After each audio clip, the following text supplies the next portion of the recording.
LGBTQ 1 Minute News, let's queer up the USA View. Gay couple who donated 180,000 backpacks to those in need die within days of each other. Jayson and Jeffrey Newman, the gay couple behind the nonprofit Backpacks for the Streets, died just days apart after years of supporting unhoused New Yorkers. The couple launched their charity in 2018, and by 2026 had nearly 40 volunteers helping distribute about 180,000 backpacks filled with essentials including toiletries and underwear. The pair would have celebrated 22 years alongside on July 7th.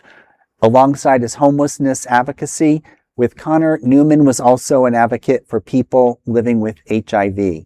While our thoughts and condolences go out to the family and friends of both gentlemen, it's tragic, but hopefully this will be a legacy. Hopefully there'll be some type of acknowledgement and permanent remembrance that the city of New York will take on. Hopefully the mayor, other people of office will recognize this, and hopefully, yes, their story lives on and sets an example for others.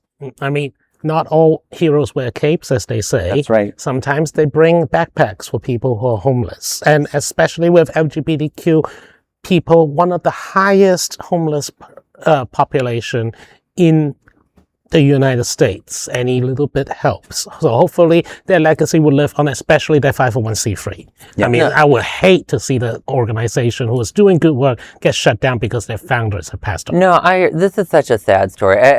They are heroes because one, few people realize just how important mutual aid is and helping each other. And looking at this story, I was really thinking about it ahead of time because people talk so much about different ways to help transient populations. This is one of those things that was yes, we want people to be housed. I am big old, rip the rich people out of their houses and put poor people in them. I love that sort of stuff. But in all seriousness, housing people can sometimes be a very long, complicated process. People need immediate help, and giving people backpacks with supplies is a very important direct action that you as any individual can take. And it's so important, whether you're making sure that people have meals, people have access to essentials. It's so important. It's so important that in some places they try to outlaw helping homeless people in this way, which means that it's really important stuff. Yeah. I mean, down here in Florida, police are literally arresting pastors who are passing out free food to the unhoused. That is inhumane.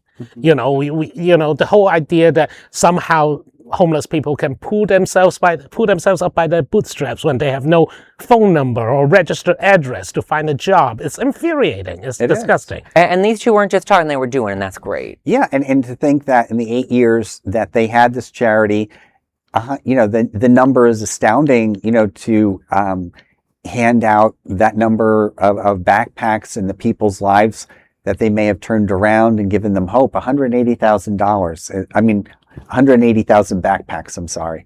So that is an LGBTQ 1 Minute News story. There is no other queer nonprofit media platform like this in the entire world. Support our LGBTQ stories by sharing them and subscribing to Queer News Tonight.